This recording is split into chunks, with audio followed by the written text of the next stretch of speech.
Hello,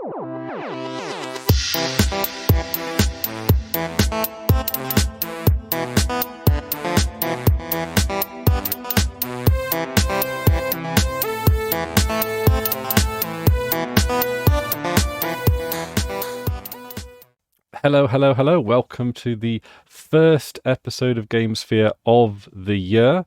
As I understand it, some numbers have changed, and as a result, I'm obliged to say Happy New Year. So today I am joined by my good friend Jenny, who is also actually one of my favourite streamers. And I'm not just saying that because you're my friend, actually, but I really have enjoyed a lot of the games that you've streamed over the years. You are twitch.tv/classy librarian. I will, of course, put all your links to your YouTube channel, your Twitch down in the show notes. Yeah, definitely worth checking out. You stream a lot, actually, don't you? You stream is it 5 days a week now, you said? Yeah, I mean, I started doing it properly in April, when furlough happened. And I kind of have been keeping the challenge up. I keep saying, I'm going to drop down to 4 days a week, or I'm going to, take out one of the sessions. And then I keep on being like, no, actually, I like having the structure, I like having something to come home to at the end of the shift or the end of the day.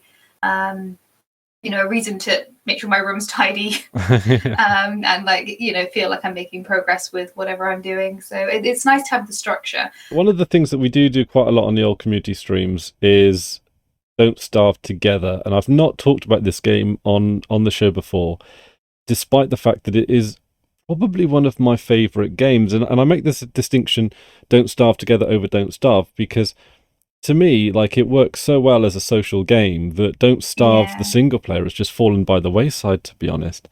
And there's everything. I kind of want to check what my comparative hours of play is on both of those. I actually think it's my most played game on Steam. And it is everything to love about it. You've got this wonderful art style. You've got these, the world building is amazing. It's so quirky, and it's like a dream world that it doesn't quite make sense, and it's almost like it. Do you know what it's a bit like? It's a bit like if it's the world described by a child, where they use kind of slightly, the language is a bit altered, and there's a lot of pun names for creatures, or the names of a lot of the things that are combined, or Chester. If you say the word Chester to a child, you would probably basically get a puppy chest. Yeah. If you were to say a beefalo to a child, you would probably get something like a buffalo. Yeah. Ibert. It is a very the language of it is a very kind of it's a very visually tactile game. Yeah, and it's just how they toy around with language is just one aspect of its sort of originality. Yeah. It's made by Cly, which is a Canadian studio, if I'm not mistaken, and they've done a wonderful job about bringing new stuff into the game and not necessarily charging for it. There is DLC and extras and cosmetics that you can buy, but for the most part, most people we know have just bought the stock game and just play that, and then it just updates. And I love the fact that we've been playing it for so long now that we've seen things like changes to water effects and changes to smoke animations. And we've seen changes to water. We've seen when we started playing it, they had no water stuff at all, and now you can build a pirate ship and then sail the high seas. Pirate ship. We were there pre Don't Starve Shipwrecked. And we were there pre Don't Starve release. We were playing it in before the game was, I think we've been playing it for 6 years now. It's really been that long. I wonder if that's on my stats. That'd be really interesting to know when I first bought it, because I've bought a new laptop since. I don't know whether or not it will be. Oh, Steam should tell you when you bought it. Yeah. For those of you that don't know, Don't Starve is I would call it a pseudo. It's like a 2D/3D game. where it's a survival game. Like the broad idea of it is that you have a health bar like you would in any other video game. You have a hunger meter like you would do in most other survival games, and you have like a sanity meter, a mental health meter, and you have to make sure that your physical health, your mental health, and your hunger are both, yeah, are all dealt Good. with. Good. And then Yeah. there are like fights and bosses that you can have. So like, you go through the Yeah. cycle of the seasons. You go through like autumn, winter, spring, summer, and each of these seasons has like a creature that you like a boss fight, as it were. You don't. I think it's quite debatable as to whether or not these boss fights are really like compulsory. Like with some Yeah. bosses, like there's I don't think I've ever personally participated in a boss fight. oh, you've seen us take down the deer clops before. Now the deer clops is Yeah. like it's a I giant. usually just hide in the background and let you guys do the combat. Well, it's a team game. Like, I mean, I'm sure you've done things like you've managed to keep us like the fires lit, because one of the great things about this game is that if you go into the dark, you die. Like, you've got to make Yeah. sure that you are lit everywhere you go. So it's not just like it's not just hunger that you have to worry about. It's not just you have to worry about the darkness. You have to worry about like your dreams, your nightmares coming to life, and all this kind of stuff. Like there's a lot to balance in it, and it is a difficult game. Like I'm not gonna like it might sound like a difficult game. It might look like a difficult game. It is a difficult game, and the thing that really draws me into it is that you have these giant monsters that you don't have to fight, but you do get benefits like rare ingredients to make nice things if you defeat these creatures. Some of them are hostile towards you. Some of them sometimes you go hunting after them, um, and the creativity of them is great. The fact of the matter is, like, unless you have like really like good strategies, a plan, you teamwork, no, all this kind of stuff, you're dead in the water. Like you don't stand a chance against any of these monsters. I think maybe you could possibly compare some of the boss fights to like the idea of a multiplayer Dark Souls, where it's like these Yeah. giant creatures that can hit you can kill you in a couple of hits, but you've got to outwit them, you've got to outdodge them, you get Yeah. It's definitely I kind of it's very kind of the whole aesthetic is that it's a hostile world. mm, And it's kind of like it's gothic whimsy. Like mm, it's delightful, it's cute, it's charming, it's depressing. It's a hostile world that you've got to try and just get your way through. mm. But you do it best when you've got lots of people with lots of different skill sets. So the character variety is really great as well. Like I'm a big cliche because I always play the same character because I adore her. Mm. But the actual characters that you can play from, you can play like monster folk or human folk or like, and they keep adding new characters as well, which is great. And they will have a different skill set and they will have different levels of things that help with their sanity and help with their food. You kind of have to get to know each character, Yeah, so and you then you tend each to character brings something different, which is it's great. I love it. yeah, you tend to play as Wendy, and Yep. Wendy is accompanied by the ghost of her dead sister, Abigail. Yes. And she, yeah, I think I've only ever seen you play as her, so you must be very comfortable with her as a character. Yeah, I Um, think I briefly played as what do you call the fire girl Willow. Willow, but I didn't get along with her because I was just like I love Wendy and I love Abigail. They are um, I'm very in tune with that sort of gameplay where it's like a passive gameplay. A lot of the other RPGs I played, I really enjoy kind of the equivalent of summons, where Mm, you can carry on doing what you do, but someone else can go out and do the fighting or like defend you while you're doing other actions. That's a gameplay style I've always enjoyed. My default in Skyrim has always been doing a Breton, so you get automatic familiar summon. So you can stand in the background being sneaky and raiding stuff while the dog's fighting for you. And that's a very similar gameplay loop to Wendy and Abigail, where Abigail is a very, very powerful combatant, particularly at nighttime or in the evenings. She gets boons depending on the time of the day. yeah. She's very powerful, and you can just summon her and she'll go up and she'll do what she does. While in the meantime, Wendy has got almost no like combat skills whatsoever. She's a very flimsy little girl who just wants to go pick flowers. Mm, but between the two of them, you've got a very I very much like that kind of play dynamic. It's something I've always enjoyed. So it's nice to have that consistency. And also, she's a blonde little girl, and that's not an aesthetic that I'm used to. Yeah, it's. I mean, that. I mean, that's a good illustration as to how that shows the how which character you choose completely defines how you play the game. And as you say, if your style is not direct, combat, then having a I mean, you call it familiar, a summons, a companion to do that kind of stuff for you, and then you act as their sort of support character. Yeah. Is because the combat is I mean, regardless of playstyle, combat's difficult in that game anyway. And Abigail's really helped with the combat side of things. Like there's She's a really another. good support character. You can rile her up and she'll become angry. And so if there is a hostile person in the thing, you can kind of just set her up to attack that person and then hover around in the background.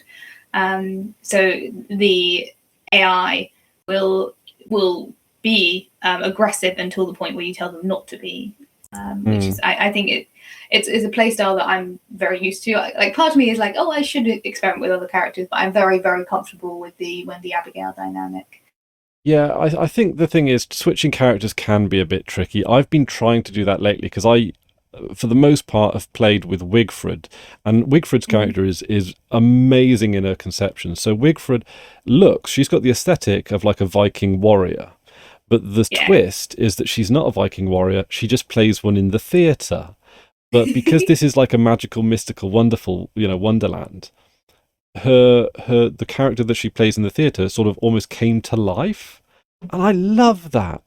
Yeah. She now the story of the world is just again gothic whimsy. It's such a indescribable.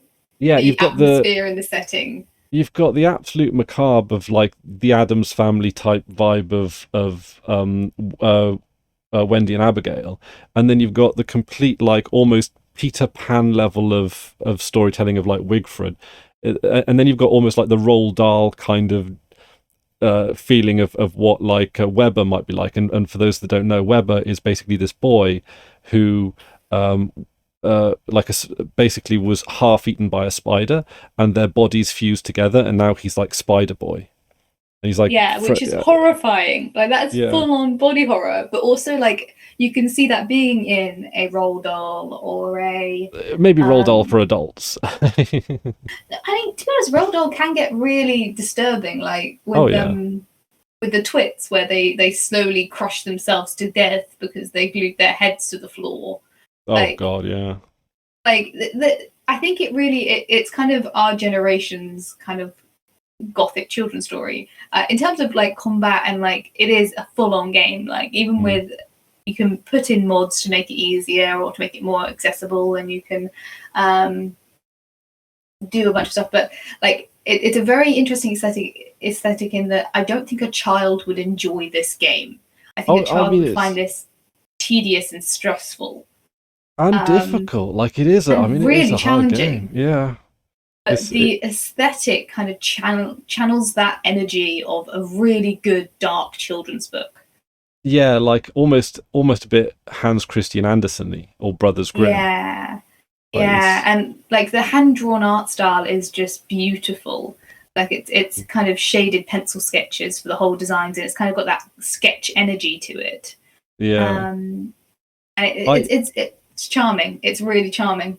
Yeah, the mechanics of all the different characters works. The fact that you get given a lot of free form, a lot of freedom as to how you make the world. You define your own success, and for us, most of the time, success is just surviving a couple of years, because that in and of itself is difficult. You have droughts in the summer, you have floods in the spring. You have freezing, of course, in the winter, and autumn is almost like the respite that you get throughout the year. Sort of autumn and spring are where you grow your food, you hunt your meat or whatever, and then you bunker down for the summer, and you bunker down for the winter, and try and make the best of it. And it's still, again, even with those kind of times of peace, as it were. It is still a hostile environment. You can still wander out and get killed by bees or killed by beefaloes in heat, or if it starts raining, you can freeze to death.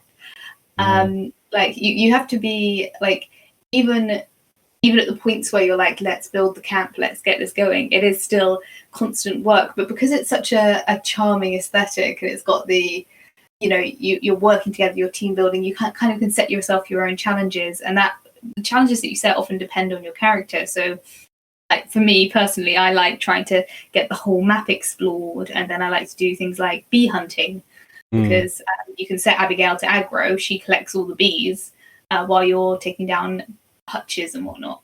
Yeah, I one of the things I really do like quite enjoy early on in the game is because each of the worlds that you occupy, each of the games that you play, is a completely procedurally generated world. It's random every single time. Every single So time. one of the first things that you tend to do as you enter the world for the first time in a new game is you have to like explore the world. You have to open up the map. You have to work out where your rocks are coming from, where your wood is coming from, where what food is available and how. And you actually have to adapt your playstyle on the fly. You can't just immediately think of a plan and go, right, I'm going to be a beekeeper and harvest lots of honey, get thrown into the world and realize that there just aren't that many bees, or not as many bees around as you'd hoped. Or I'm going to farm beefalo, or I'm going to farm pigs, or I'm going to farm this. And then you suddenly realize that you have to change your strategy in the face of unexpected challenges. And I think a good game does that, as does that well, and Don't Starve has that at every turn. And so much of it is trying to find your friends.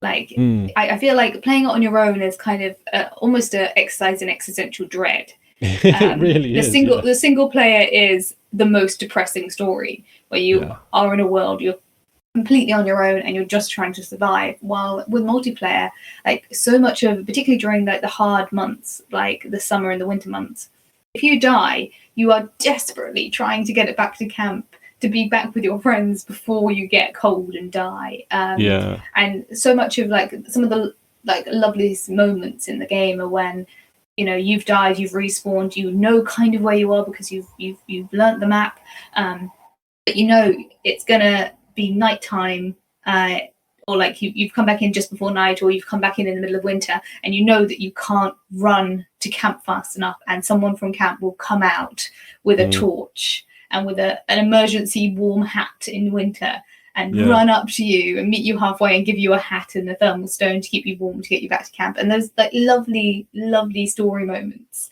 Absolutely. Where you can really, like, you feel like you're part of a team, you feel like you're all working together. It's just great. Yeah, I mean, the thing is, like, what I would say is this is the kind of game. First of all, you do need voice chat if you play in this game. Yes. Like you need, and it really ought to be with people that you know, and to a point. I don't want to say trust. Yeah, maybe. Like you've got to work together in cohesion, and there are going to be like disagreement. Like they're going to be disagreements. They're going to be like someone's going to drop the ball, and like as a team, you've kind of got to be okay with that because obviously we're all human. Someone makes a mistake, especially in high stress environments like that. So you don't you want to play it with people who you can. Fundamental sort of like friends basically, because I do remember that time when our friend Matt basically burnt down our entire base by accident. I'll put the footage up for this. It was an accident on his part. We do josh him for it from time to time because it was the Christmas edition. We had a Christmas feast all built and laid out. And he was like, ooh, I'm going to just grab something to eat. And he had his torch in his hand, his flaming torch, and he just accidentally just set a light to the table, which set a light to everything else. And he basically burnt down Christmas. And, I mean... But, like, we've all done that in this game. Yeah. Like, we've all done what it, I find very funny about Don't Starve is the people that we don't play with that often, or who jump in and they're playing for the first or the second time, they go, I'm rubbish at this game, I'm dying all the time, like, I'm awful at this, I, like, set fire to the woods, what's going on, I hate it. And, like, so much of it is, like, a lesson in, like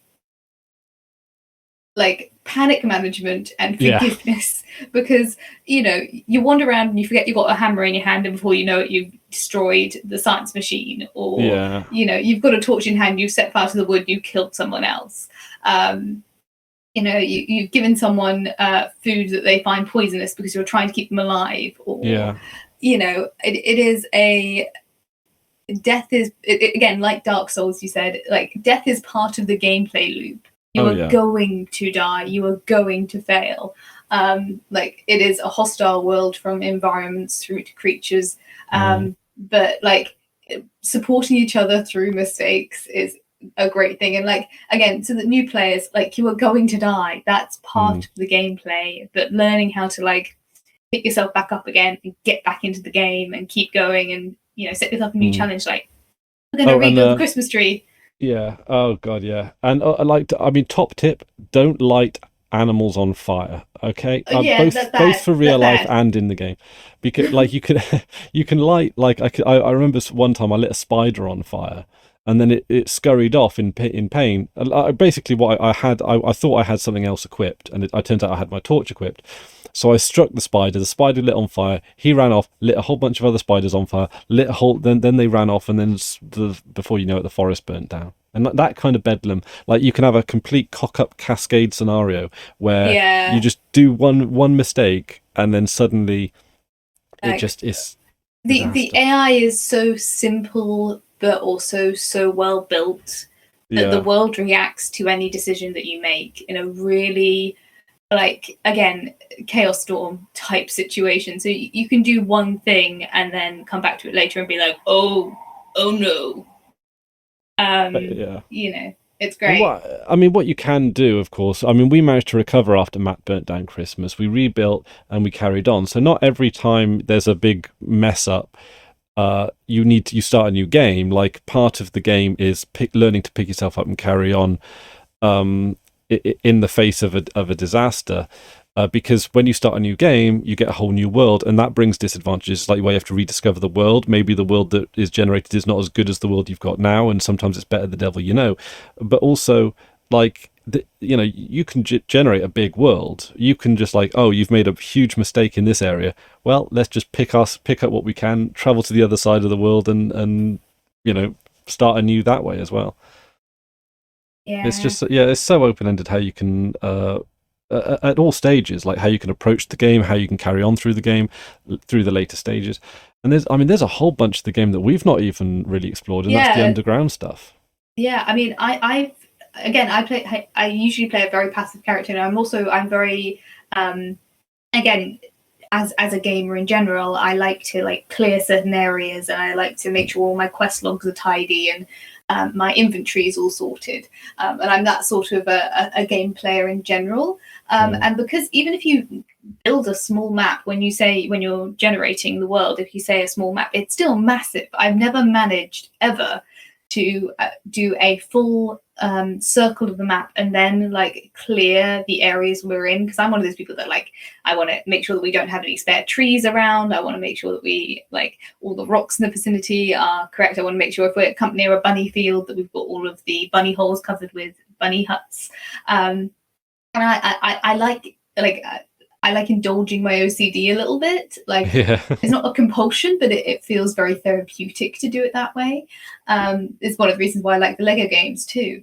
Um, so like I've never really gotten into the, oh, I'm going to try doing crazy magic stuff, or I'm going to try being a pirate, or I'm going to try going underground, because I literally, like, we play for 6 hours, 7 hours as a Oh team, God, yeah, and yeah. usually that's just getting camp set up.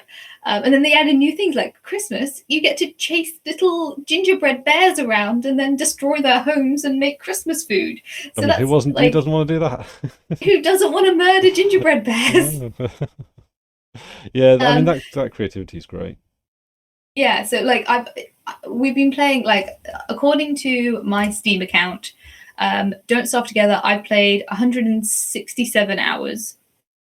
Oh, Um, that's quite a bit less than me. I'm like 600 hours, I think. your hours are crazy, and then Don't Starve single player, 23 hours. Hmm. which is a lot more than I thought. I'll be entirely honest. I thought I'd played less of Don't Starve. But when you think about 167 hours, that's what? I mean, that's a lot. Like, in terms of days, that's like a full 8 days. It's over yeah, a it's week. over a week of non-stop playing. Which is, I think, maybe less than is because I have bought a new laptop and I have I might have uninstalled it, so I don't know whether or not that's the full cumulative I think playtime. I think Steam keeps like the accumulative track of it, but that is a Okay. long time. Like, there's not many games that I've played for more than 100 hours, if I'm completely honest. It's only the big Yeah. ones, your Elder Scrollses and those kind of games that I. Actually, I kind of want to compare this. So 167 hours. Let me check Skyrim if I've still got it. Yeah, how does that compare? Oh, I uninstalled Skyrim. It's no longer in my log. No. Oh, but it must be in your Steam. No, it's not. Is it Witcher not? 3. Oh wow. Okay, Oh, this is throwing me for a loop. Witcher 3, yeah. 262 hours. Ooh. This episode of GameSphere is brought to you by, of course, DigitalOcean. DigitalOcean recently announced their new app platform service, which is a solution to build modern cloud-native apps. With App Platform, you can build, deploy, and scale apps and static websites quickly and easily. Simply point to your GitHub repository and let the App Platform do all the heavy lifting. It has support for Node.js, Python, Go, PHP, Ruby, static sites, and Docker. DigitalOcean runs their app platform on their own infrastructure, so your costs are significantly lower than with other products. Plus, they built this new app platform on top of DigitalOcean Kubernetes, providing a smoother migration path so you can take more control over your infrastructure setup. As a listener of the GameSphere podcast and the Destination Linux network, you can get started for free. And in fact, better than free, because DigitalOcean is giving you $100 of credit when you sign up by going to do.co/DLN. That's do.co/DLN. We want to thank DigitalOcean for sponsoring this episode of the GameSphere and for generally being kind to the Destination Linux network. Thank you very much, DigitalOcean. That's wonderful. Anyway, I suppose now that you brought up the Witcher, now that's a game that I haven't played. I do own it, and I can I've got NVIDIA GeForce Now, which allows me to stream games through through their servers, so I don't have to install it on my computer, which is great. But it is one of those games that is definitely on my to-play list. I mean, you hear so many good things about it, and you hear people talk about The Witcher 3 as like the precursor to Cyberpunk 2077, in that, The Witcher was the game that sort of proved CD Projekt Red's ability to make a grand open-world game, and what sort of contributed to the hype of Cyberpunk 2077, which I haven't spoken about on the show, and to be honest, I'm gonna let the dust settle before I really do sort of cover it, because when it comes to these big hype storms, I always feel the opinions are strong. Yeah, and it's like, to me, the most value is like, once everything's calmed down, a couple of months after the fact, let them work out the bugs they need to work out, and once the once the longevity of the game has genuinely been decided, then it's a good time to sort of take a look at it, in my view. But yeah, so okay, the Witcher 3, I've not played it, will play it at some point, but I would like to sort of find out more about it, because my only exposure to The Witcher in any meaningful capacity is the Netflix show, which I love. Like, that is an amazing world that I feel that they've built there. And I remember watching the first episode, and then I was at work the next day, and I was just like, pottering around at work as you do, just thinking about it. It's like, what's going to happen here? What does this mean? What's that? And I love it. It's been so long since the show has made me done that, and it's the world that really brought me into The Witcher. I mean, I liked Geralt's character. I don't know if he carries through into the game as he does from the show, but it's a lot of it is just the world and how it's a bit like. I mean, I don't want to compare it to Game of Thrones. I know it's trite to compare Witcher to Game of Thrones. I do like Game of Thrones for all the faults that it has. I had a great time with that show, but with The Witcher, of course, and they finished the books of The Witcher, of course, is that like this wonderfully crafted world. I can't wait for season 2 of the show because I love to see how the war unfolds and the fallout and all that kind of stuff. So when it comes to the game, I've seen you stream it a few times, but because it's such a broad and grand world, I had, like, how do I contextualize it? What does this mean? What does that mean? So, when you started playing it, how long did it take you to get into it? Like, how long did you feel like it led you into the game in a comfortable way? So I approached it very strangely. So up until relatively recently, I haven't played that many games on at all because the only devices I've ever owned have been computers or laptops. So as a kid, I played a load of like low res games, and then going into my newer laptops, the best specs I could possibly get would be Skyrim, and so. Whenever I wanted to, and I always like game culture. I've always loved game culture, particularly when games became really cinematic, like with the Assassin's Creed games and the Uncharted games. So I'd watch a lot of walkthroughs and I'd watch a lot of like cutscene movies, like the Resident Evil games. I've only ever played Resident Evil 4, but I've watched every single Resident Evil game online.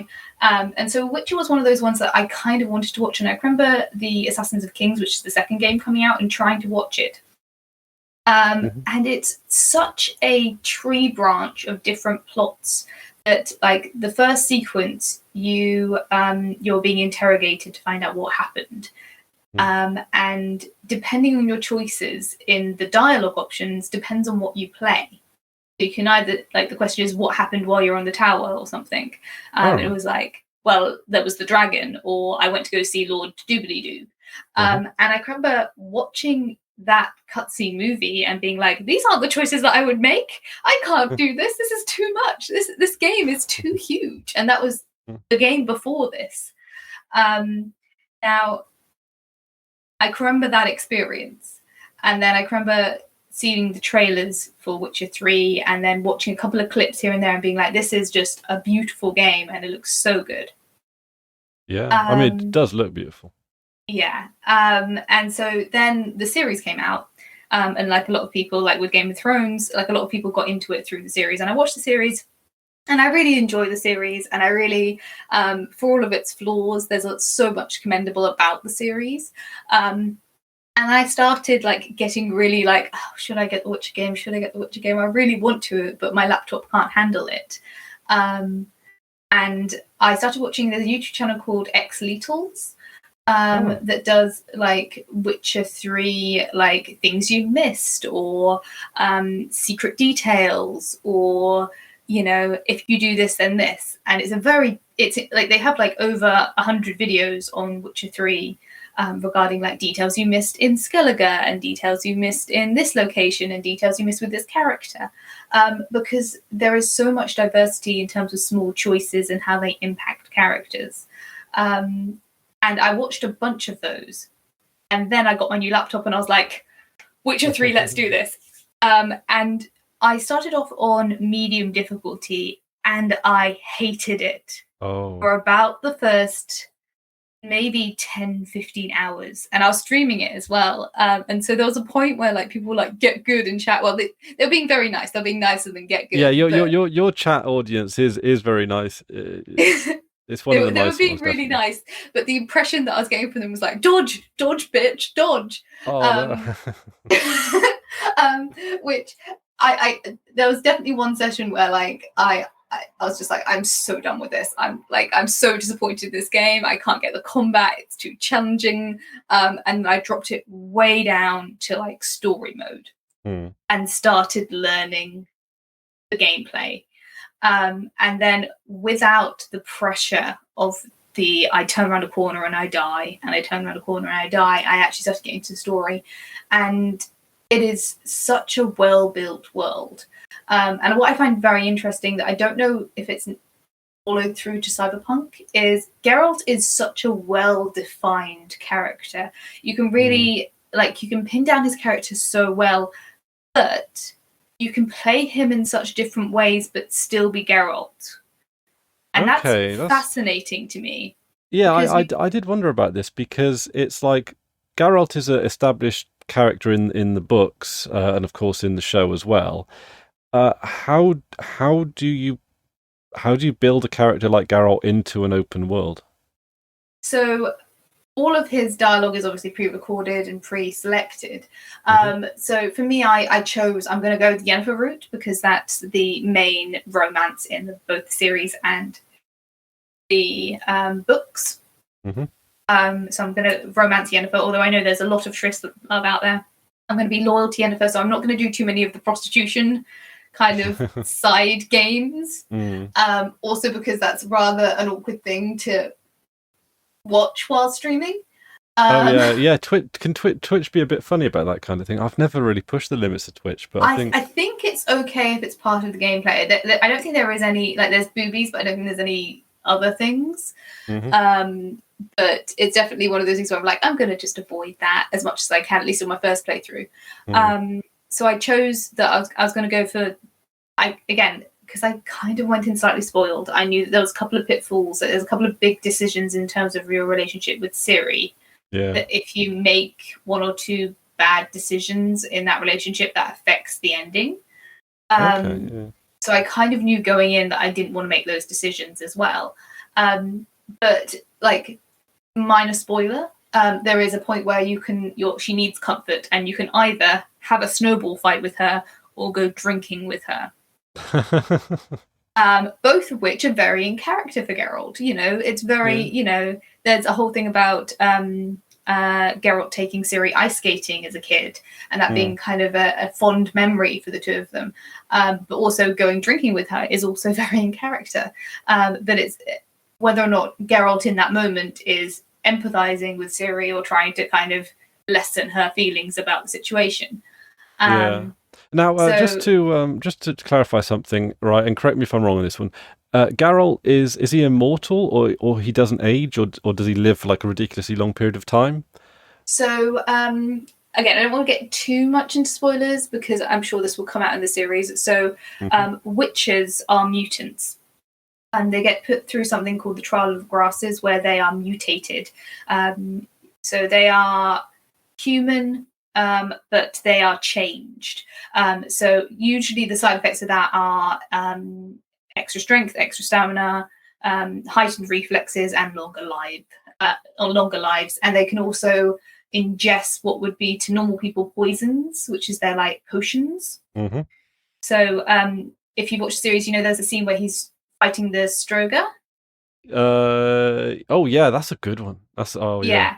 So that's a lot of that fight sequence is taken shot for shot from the first Witcher game. Oh, shot for shot. Almost shot for shot. Like a lot Oh of the wow. sequence, a lot of that fight sequence, like the when he spins the chain and all that jazz, that's taken almost Yeah. shot for shot from the first game. But there's a point where he takes a potion and his eyes go black, Okay. and he gets kind of all veiny around his eyes. Mhm. So he's taken a potion that would be poisonous to normal humans, but because he's got a witch's constitution, he's able to safely consume that. So much of the world that was built around, like from the books, really well translates to gameplay because he's got potions, which act as health giving or additional prep. He's got a horse that helps travel around. It's such a built world. So Yeah. much of, like the lore of the books translates so well to the game world anyway. So That is. yeah. So generally speaking, witches are higher constitution, but I think only 1 in 3 boys survive the trial of the grasses to become witches. So I think Geralt is like in his 80s, 90s. I think. Oh, okay. Like the TV show made that very sort of tricky to follow, didn't Ambiguous. they? Yeah, well, part of the framing device of the series is the different timelines, Yeah. which I found fascinating on my first walkthrough. I was like, what's going on? Oh my gosh. Yeah, I needed to watch after I watched the series, I did need to watch a YouTube video to work out how everything lined up because it was a little bit beyond me. I clicked it around episode 6. And I was watching it with my sister and my friend, and they hadn't clicked it because, again, in the episode with the Stroger, Geralt is trying to work out what happened. So the Stroger was born as incest between the princess and the prince. Mm-hmm. And the prince at that point is the king. At that point is King Faustus, is like old and fat, and they look at a portrait of the young siblings together before they started being intimate. And then in that same episode, you see them as children at the ball where Yennefer gets assigned her commission. Oh right, do you? Yeah. Oh, So you wow. see, there's a pair of children at that ball who are a very young King Faustus and his sister. Oh, wow. So I noticed that at the time and was like, oh, timelines! Oh, timelines! And so when I rewatched it on the second time, I noticed there was a point where in the first episode, I think, where the little peasant girl is talking to Geralt and says something along the lines of, Princess Calanthe just won her first duel. Oh. Which means that at the point where he's talking to Stregobor and talking to the little peasant girl, mm-hmm. Queen Calanthe is still a young teenager. Oh. So I think it was something along the lines. I can't remember, or it might be one of the prostitutes who was saying that, but at some point there was definitely a line about, oh, well, you know, if Queen Calanthe can be kicking butts, then I can do that too. So I clocked it around episode 6. And then was trying to like work out which timelines would kind of roll up first. So Yennefer is the oldest. Yeah. Followed by Geralt, and obviously the timeline. Oh, hang on, is Geralt not older than Yennefer? I think Yennefer is slightly older than him, but it's only about 10 years. Oh right, okay. And in the grand scheme of things, that sort of rounds out to nothing, right? Yeah. So I think I could be wrong. I'm doubting myself on that. Triss is definitely younger. Triss is about 40. And Yennefer's about, I think, 90. Oh, right. Again, I haven't read the books, so I do have a knowledge gap here. Neither have I. But yeah, it's such a beautiful and complex world, and the way that it's built up in the story is like one of the things that happened in my second session. And I was still hating the gameplay loop. I had no idea what I was doing. I was encumbered. I was dying all the time. I didn't get it. But there was a side quest where you're in the middle of a massive invasion. It's like the second Nilfgaardian invasion. And there's a side quest where you go and you talk to 2 soldiers, and they're soldiers from opposing teams, and both of them were injured on the battlefield, and they helped each other get to a shack. And were trying to keep each other alive, even though they were from other sides. So they're both semi-defected to try and keep each other alive. And one of the locals in the village says, I'm searching for my brother. Can you help me find my brother, please, O Witcher? And you go out and you find these 2 people in their shack. And the choice is, do you bring the Nilfgaardian soldier back to the village to tend to his wounds as thanks for helping the brother survive? But that in doing that puts the entire of the household at risk, because they're then sheltering a Nilfgaardian soldier. An enemy of the realm, basically, yeah. Yeah. Or do you leave him to die? Ah, okay. And then that's your choice. You can advise this family to make that decision, whether or not they bring him back or not. And that was one of the first decisions in the game. And that held more emotional weight than the entire 600 hours or so of Skyrim that I've played. Yeah, I'm quite a fan of the Elder Scrolls game. Probably the older ones more over than anything else. But and as intricately as that the Elder Scrolls world is designed, I don't think it's not really very personal. It's not very personal. I don't think it's ever moved me in, certainly like in that regard. Maybe like there might be 1 or 2 missions that put you into a conflicting situation, but you don't. I think there's been one time when I semi cried while playing Skyrim, which was there was like a ghost quest, and you've got to find like a ghost of a lady on the battlefield, and I think I was just really tired.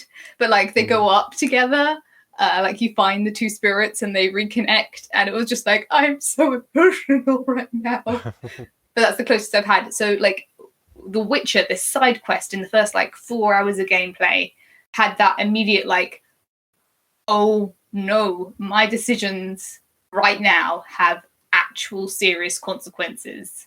Yeah. I mean, And that I will. was thrilling. Yeah, I mean, I will say one of the things I do like about the Elder Scrolls universe, conversely to the, in distinction from the Witcher, is that, the personal stories from what I've seen of the Witcher, they sort, they run very deep. But with the Elder Scrolls world, I like that it doesn't take itself too seriously. Like to me, those are two opposites that I sort of both enjoy. I think in that regard. Yeah. But I like that there is consequences to things. So there's things like there's a Jack the Ripper type plot line about midway through, where one of your friends' companions gets attacked, and you can track down the killer. And depending on how you investigate that, either you succeed and you do manage to track down the killer, or you can make a couple of wrong decisions and miss them. And then come back to find more bodies, but you have no chance of ever tracking down that person again. Nice. Which it's so cleverly written, and it's really well done. Like I really enjoyed it. So would in the broader scheme of things in regards to the game, because I'm a defender of the easy mode myself. Like if a game, like I enjoy racing games, but I'm terrible at them, and I will always drop them down to easy mode because, just like being beaten time and time again is just no fun, and what offers you a challenge, right? So would you, for the most part, because you've played your fair share of games, you're certainly not new to any really genre of game as far as I can tell. Would you recommend starting The Witcher 3 on easy to explore the world and then revisit it at a higher difficulty, or I would.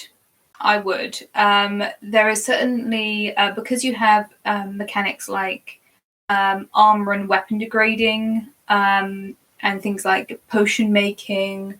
There are so many different things you've got to learn early on in order to make the game functional at higher levels.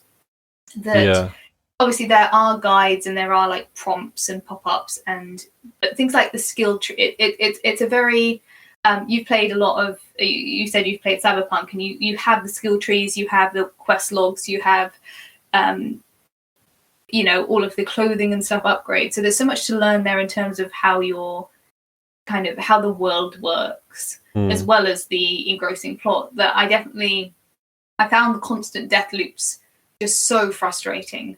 But as soon as I'd cracked that, as soon as I'd kind of got the hang of how to do each stage and how to do like heavy combat versus light combat, and there is also a certain level of flexibility in gameplay, not quite as much as, say, again, Elder Scrolls, where you can be a stealthy or a wizardy wizard, but you can put a higher focus on using your signs, so you can be more of a magic user, or you can put higher things on, your powerful weapons, or you can do more like heavy attacks or more kind of, floaty, dodgy attacks. Now in the lore of The Witcher, Geralt is known for having two swords, right? He has a normal sword for normal swording, and he has a silver sword for the supernatural, right? Now, is that so? In the game, does that carry through insofar that, like, could you be an archer, or how much variation do you have with weapons in regards to the lore?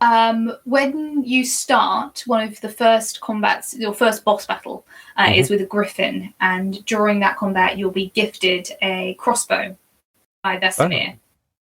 So you do have that long range option. Generally speaking, it does auto select the right sword that you want for each combat. So if you're taking on bandits, it will auto select your steel sword. And if you're taking on ghouls, it will also select your silver sword. Things like airborne enemies and underwater enemies, you kind of have to use a crossbow. It's impossible to use a sword. You can use signs to get down airborne ones, like ARD, which is like a force blast, to get airborne enemies on the ground. But generally speaking, crossbow is what you use for underwater combat and what you use for airborne combat. Right. Okay, that makes sense. And then you have, I think, 5 signs, which is the small magic that witches are able to do. So I don't know whether or not it's different in the series or the books. But you have Igni, which is like fire. Ard, which is like air blast, like forced. Quen, which is like a force field. Oh, I'm blanking on names. One which is like a mind control one, and I'm blanking on its name. And another one which is, I can't remember what it is. Might just be 4. I'm doubting myself now. But okay, you can use those spells. So I was very heavy into, and depending on what, like, so you'll get, like, every enemy you kill, you get information about the enemy. So then you know for next time when you're doing combat with them, like, you know, you can predict some of it. Like a lot of the necrophages and water-based ones don't like Igni, for example. So once you've killed an enemy, you'll get a full, like, detailed log of what potions to put on your, like, what oils to put on your sword, what potions are good for yourself, and what signs they may be weak to. Which is super useful. And then, like, learning to prep before combat is a big part of the gameplay loop. Yeah. Cool. All right. Should we? Yeah, it's a super fun game. I highly recommend. But awesome. It is a bit of a time sap. Oh yeah.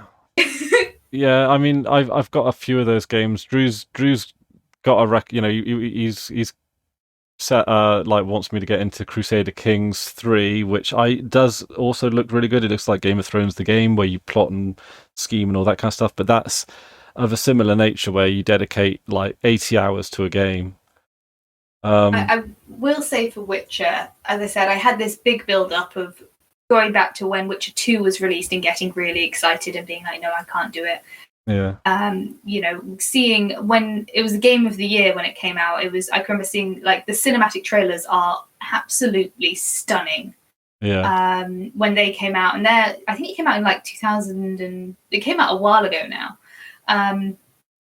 Like those sort of aspects of it, watching the TV series and getting really excited about it.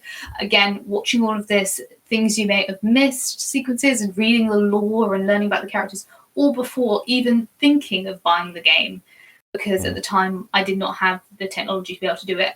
And so I was so excited to get into it that's what pushed me through the initial, I want to play it on medium, why is it so hard?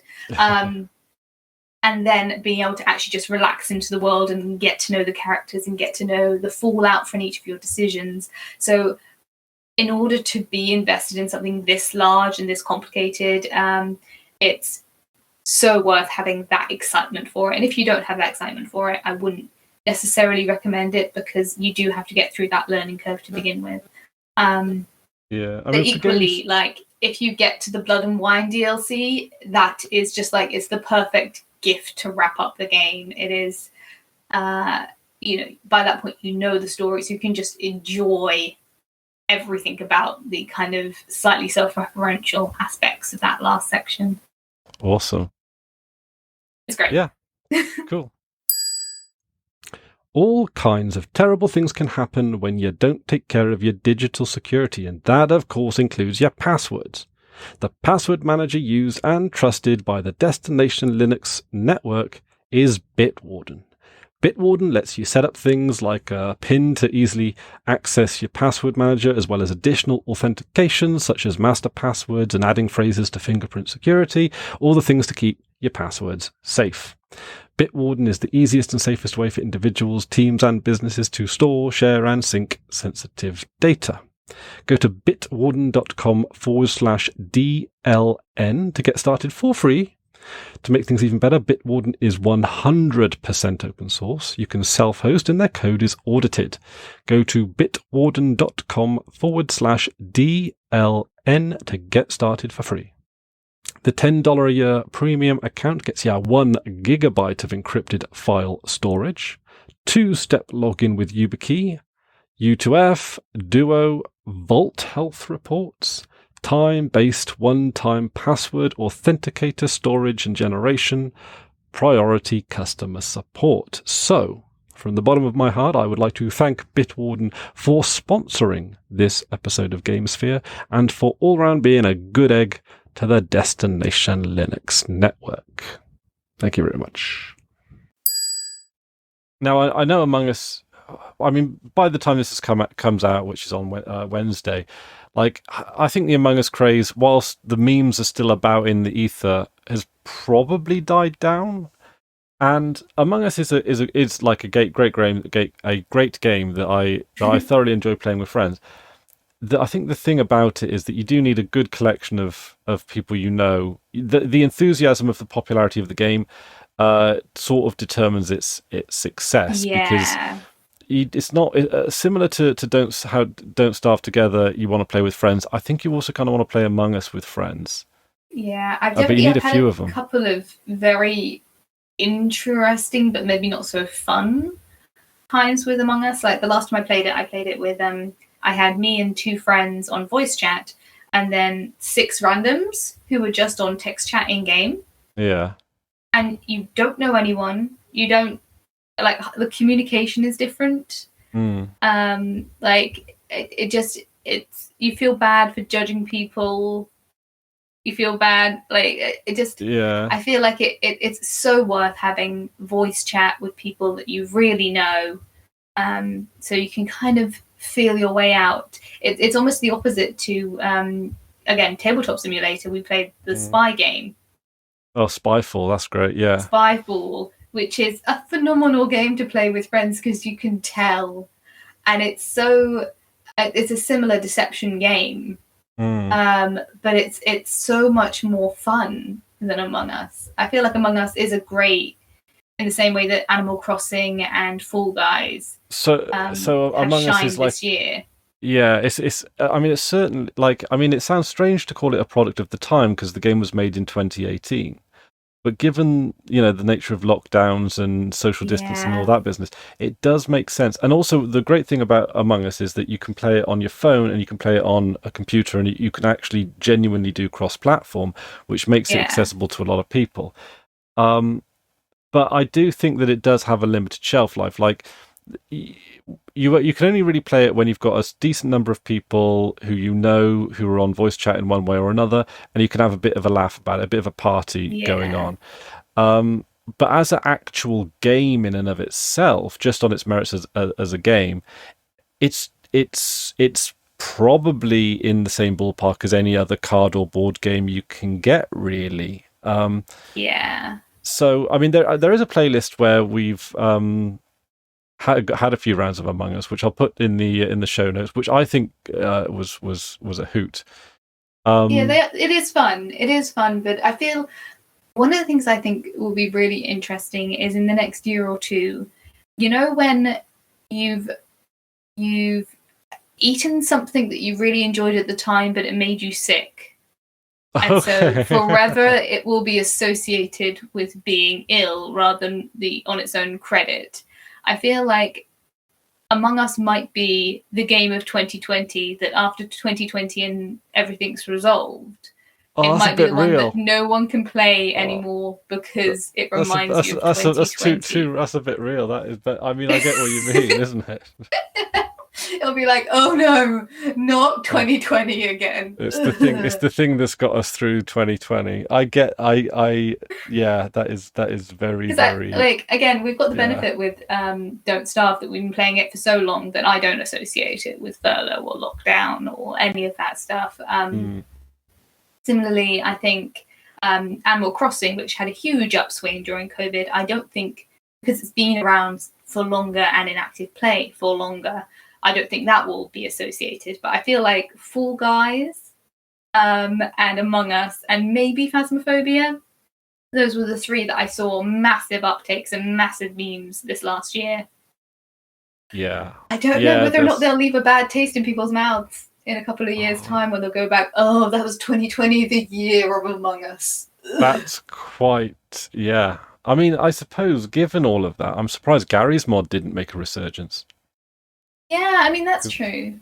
Yeah, That's true. I mean, I think that's one of my favorite games, but not because I mean, as a game, it's pretty bad if I'm honest. But when you Well, play same with with friends, Goat Simulator. Like, you know, its charm is in its jankiness. yeah, like Gary's mod is like the video game version of Tommy Wiseau's The Room. Like it's so, but we have been playing a few board games with Tabletop Simulator lately, and I really am getting into that.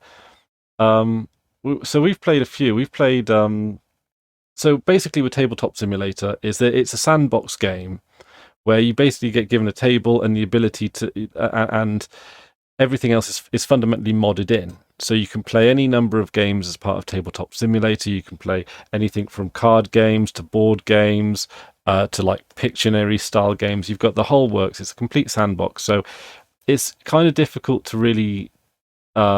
It's not a game as such. It is more of a platform for games or a sandbox. We've played a couple of games, and we've played Lords of Waterdeep. I really love it simulates the at-table experience. Yeah. I can't remember how you did quite well on Lords of Waterdeep when we played. I did okay. You guys said if you get the architect card, we'll know. And immediately I started building as many houses as possible. So I got the architect card. So yeah, I definitely that was my first time playing it. I did enjoy it. I think I did okay. I don't think I won, but I think I did all right for what it was. And but it was definitely fun. It was definitely fun. That was a good couple of months ago. The premise of Lords of Waterdeep is, and there are real life versions of the board game of it, is that you play, right, each of the people who play the game play as the people in the Dungeons and Dragons universe that distribute the quests. You play as like a lord or a power player or an important person that sends other people on quests to help you in your grand scheme of things. And I love that concept. It's amazing. And whilst there are some tactical plays against other players in the game, it is some, I don't know how minor it is, because there was one time when we were playing with our friend Falcon, who completely, like, I was doing really well, and then she played a few strategic moves and completely threw me out. Like it was Falcon is wily. She is wily as the Dickens, absolutely. And she ended up, it was her first game as well, and she ended up winning simply because she just had these right, this right strategy that was set up, and she had the right cards that were dealt, the right pieces in play, and she just went for me, and she went for the jugular, and she got me. It was brutal. It was. And then she went on to win as a result, as a result of what was, to be fair, a very well planned and executed strategy that you just don't see coming from someone who's playing the game for the first time. But Falcon, to be fair, does play a lot of. I think she's familiar with the Dungeons and Dragons universe. She's familiar with a lot of board games in other, a lot of other board games. Yeah. And that's amazing. We played over New Year's Whitehall Mystery, which was lovely. Oh, that's an amazing board game as well. So it's set, one character plays the role of Jack the Ripper, who leaves murder evidence in 4 different locations in London. And then a team of policemen have to track down and arrest Jack the Ripper. And I've been Jack the Ripper in a few recent games. I've never won as Jack the Ripper. I am the murderer that always gets caught, always gets arrested. And it's very difficult to actually get away with the crime, which I kind of like. because it's a great challenge of the game. And one day I'll get away with it if it isn't for those meddling kids and that damn dog. But it's yeah, that's another wonderful game. But yeah, you get that, like, I mean, it's again, it's another one that for the most part, I think you're going to want to play on voice chat. I do see people playing it with text chat, but I think, I mean, when you're simulating the at table interaction, which is what makes so much of board games fun, like if you don't have an open verbal dialogue, it just slows everything down. It makes it a lot harder. Like particularly when you're dealing with, like, that was my first time playing it last night. I say last night, was it like 3:00 in the morning? something like that. But yeah, it was my first time playing it, but I've played a very similar, it's called Crime Game, which is basically the same premise, but set in a modern world. So there's different transport rules. There's a certain number of turns, and then the villain has to reveal themselves. Rather with with this game, the villain has to find their place to drop the next body part. So it's more to do with them trying to get to the next location rather than the number of turns. So there's a couple of like tweaks to the rules, but I played a very similar game with an actual board game at home. But I think without that natural flow of dialogue, the equivalent of, like, you know, pub chatter, like that's what board games are for. They're for having a conversation over the top of each other, and then also doing something to keep the conversation flowing, or, you know, distract you for just one moment. I think if you're doing that with text communication, you lose so much of what makes that so special. Yeah, definitely. And I mean, obviously, the one game that we played where that applies in an absolute capacity is, of course, Spyfall, which is a card game where everyone gets dealt a card. One person in that circle has a card with the word spy written on it, and everyone else is dealt a randomly assigned card with a location and a job title. So, for example, a location might be an aeroplane, and a job title might be airplane steward, for example. And then through a series of questions, everyone basically has a conversation to try and work out who's the spy without asking any direct questions. And you have to work out who's the spy, and the spy has to pretend. The spy only has, like, the only information the spy is given at the beginning of every round is that they're the spy. They don't know where they are, and by extension then wouldn't have a job, or would have to sort of pretend to have a job. But because they don't know where they are to begin with, they then have to blag it, basically. So they would have to pretend to work. For clarity to anyone who hasn't played this game, everyone gets given the same location but different job roles, apart from the spy, who gets given nothing. So the spy's job is to try and guess the location based on everyone's questions and answers. And everyone else's, their job is to try and communicate to the other people where they are working to kind of prove their own innocence. But not give too much away that the spy knows the location. So the game is over if either everyone who's not a spy votes the spy out, or if the spy works out where they are. Yeah. The best way... It's super fun. Yeah, the best way for the spy to win is if a spy can successfully set up someone else to take the fall. That is, like, it was that time when James was there, and we were it was the move. Was it the movies? No, it was the restaurant, and I was the spy. But I worked out that it was the restaurant because I think it was you who asked, "Who do I complain to?" Yes, it was me who asked, "Who do I complain to?" I was like, well, that sort of signifies to me we're in a restaurant. So then I pretended to be like a member of, like, either the management staff, but sort of blagging it so that, well, if someone else was the manager, I could be like a head waiter or head chef or something like that. And then James turned out to be the food critic, and the food critic is all snooty and da da da da da da da. So I kind of like I kind of like played that out for. I kind of like made that character trait out to be a someone who's dodging the questions, or someone that's not, you know, like someone who's like I mean, so much of it is soft role play as well. Oh yeah.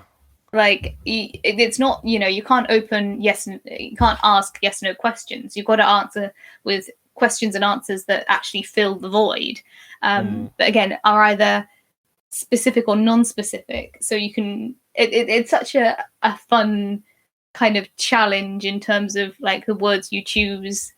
And you get some very interesting job roles within yeah, each location as well. So if you're a slave during the Crusades, or an intern at the work party, or the I don't know, cleaner in the hospital, you're going yeah, to have similarly miserable answers, yeah.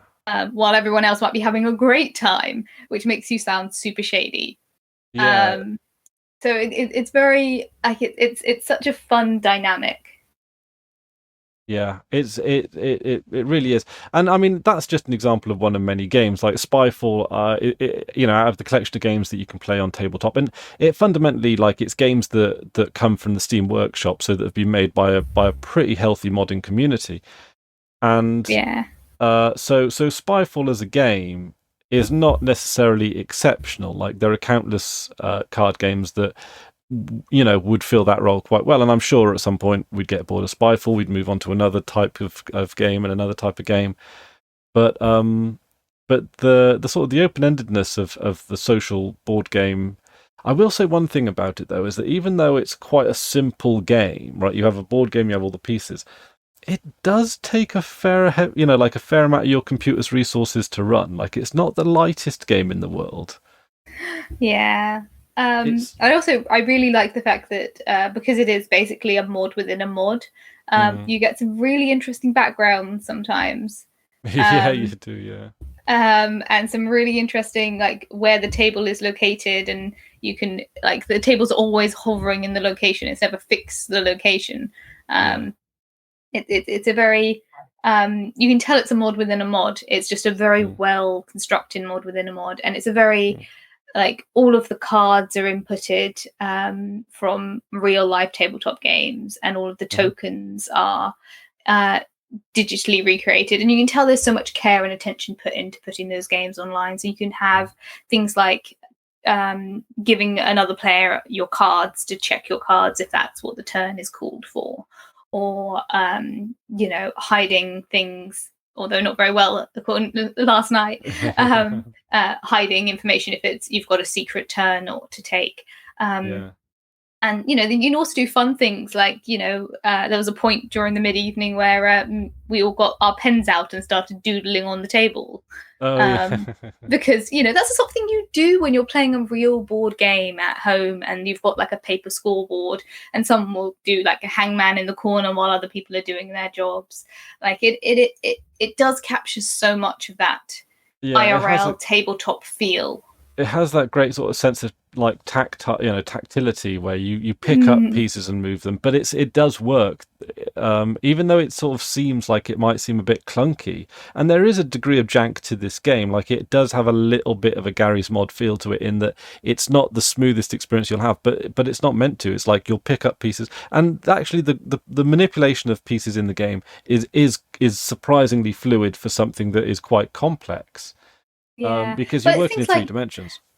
like one of the things that I always enjoy is when you're actually playing a board game like at table, and you've got say like coin tokens. You always have someone who like stacks them all neatly, and someone who just plays with them constantly, or someone that like spreads them out on the table, or someone that like gets their little beans and stacks them on top of each other. Yeah. And you can do that in Tabletop Simulator. Like when you're between turns, or just for fun, you can like try and stack your little men, or you know make a smiley face out of your tokens, or any such thing. And that's such a real kind of a real simulation of what tabletoping is. And it is. I haven't done it as much as I would like, but it's such a lovely resource to be available, particularly in Yeah. 2020. See, the game Tabletop Simulator came about at a time when there were a lot of, like, there was a bit of a meme going around that you just put simulator on the end of something. You had a lot of, yeah, I can't remember off the top, like well, Goat Simulator type Goat of thing. Simulator. being the chief of them, and there were many other blank simulators at battle Wasn't there sim. Or like was it? totally realistic epic battle fighter sim Yeah, or things like something? simulator. Yeah, and it was always a bit of a joke there. But tabletop simulator is like a completely apt name because you're not just playing board games; you're playing board games in a simulated way. And I believe there is actually a VR component to it, but I can't imagine that would be that smooth, right? It's got to be clunky Yeah, as anything, right? that's got to be so much more clunky than just doing it keyboard and mouse. It's not I like the mean, environments are worth exploring. if You're anyone looking at a knows, like, table. yeah, it's not, like it's yeah. I can't imagine how that would work in I VR, can but imagine how it'll work, but I don't see it being worth the effort. Like no. wearing a big heavy headpiece for the sake of what you can essentially do with a visual screen and mouse and Mm, keyboard. But I don't own VR. Maybe a VR purist would disagree. mm. Yeah, I mean, I do wonder whether like what will become of VR in the non like at the moment VR is of course utilized by a sort of the tech enthusiast sector of gaming, which I would say neither of us really are. But No. I don't know. I imagine like what it would look like when it comes down to our level, like where people like us who are sort of uh I don't know. Like, I mean, I don't have any necessary. I don't really have an interest in picking up VR right now. I've heard some good things about it, but you need a pretty fast computer, and like it's not the cheapest thing in the world. And to what benefit does it offer? Other than the gimmicks, there only seem to be like one or two games that are actually enhanced by Yeah. VR. So I don't know. Like, it seems to me It, like it's such it's such a budding technology. I think maybe in a few years or half a decade, if it is mainstream enough that some like people do have it. It's not a ridiculous expense when you consider things like the new consoles. Um, but I think it is still a very new technology, and it's Well, still I mean, it's not, I mean, VR, like in one capacity or another, has been around for like decades, but it's never clicked. Like, and it seems like now it seems more than ever that more people have VR than have ever had it before. But I think, and like how many VR games would you consider full length? I think that's kind of where I'm drawing the line in the sand, because even what's it called, Alex, yeah, Half Half-Life Life Alex. Alex, is a proper AAA, well known source, well known kind of Yeah. it's got a reputation, and it looked like a great game, but because if you think the difference between Cyberpunk and Half-Life Alex, like the number of people who are full on Half-Life, like Half-Life 3, craving people who would love to have anything left over in that world, Mm. and more information on it and just get back into the universe, who didn't rush out to buy VR. And VR, as I said, is not as expensive as it is. I don't think it has that mainstream thing yet, and I don't think it has the capacity to be equal to the equivalent of just sitting down with a mouse and keyboard or sitting down with a controller. So until it gets to that point, I don't think it's going to be. I just, for me, it doesn't seem like it's going to come out shiny anytime soon. But also, No, I get motion sickness playing first-person shooters, so yeah. um, it's going to be a while before I even think about VR. Yeah, and I think the thing is though is that I mean I can't like think of many full. I mean, the VR in and of itself, can you even play it for more than an hour or so? Like, it seems like one of those things that you the games for VR have to be made for VR, because I can't imagine, like, you take a game like Skyrim, and I know several people that have got over 1,000 hours on that game. I can't imagine Yeah. doing 1,000 hours in a game on a headset. Like, it just, to me, just Well, strikes just me as in terms being of too much. heaviness, like they need to get like I think it's going to be a good number of generations in the future before we get to that point.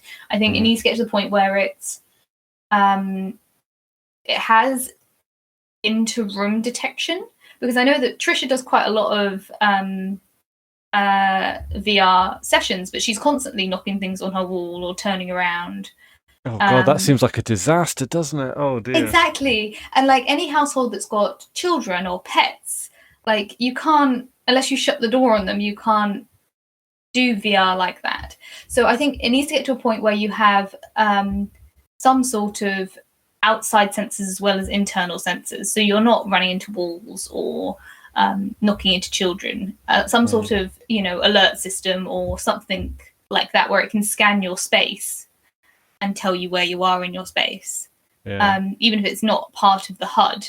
But it is like you get something like an alarm or a low buzz or something to tell you if you're going to walk into a wall. Then it also the weight needs to be changed. Like there's so much stuff that's got to happen before it's actually viable as a daily functioning object. And until the point that it is a daily functioning object, I don't need a headset. I don't think it's worth it, and certainly not for a tabletop simulator, which I don't think. Oh yeah, for a tabletop. To it. I did see another game where you could play an VR. It's basically an IKEA furniture setup simulator, which.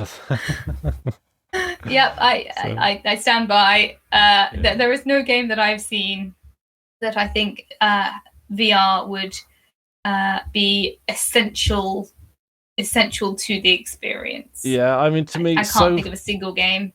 The future may change it, but so far, to me, it's a gimmick, and an expensive one at that. I mean, I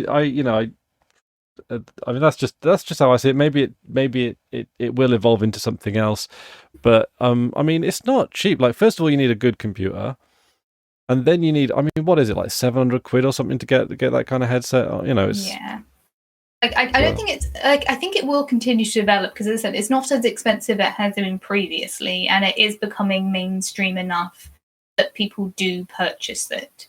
So I think it has enough demand that it will continue to develop, but I think it's going to be easily a decade before it becomes anywhere near a household level for most households.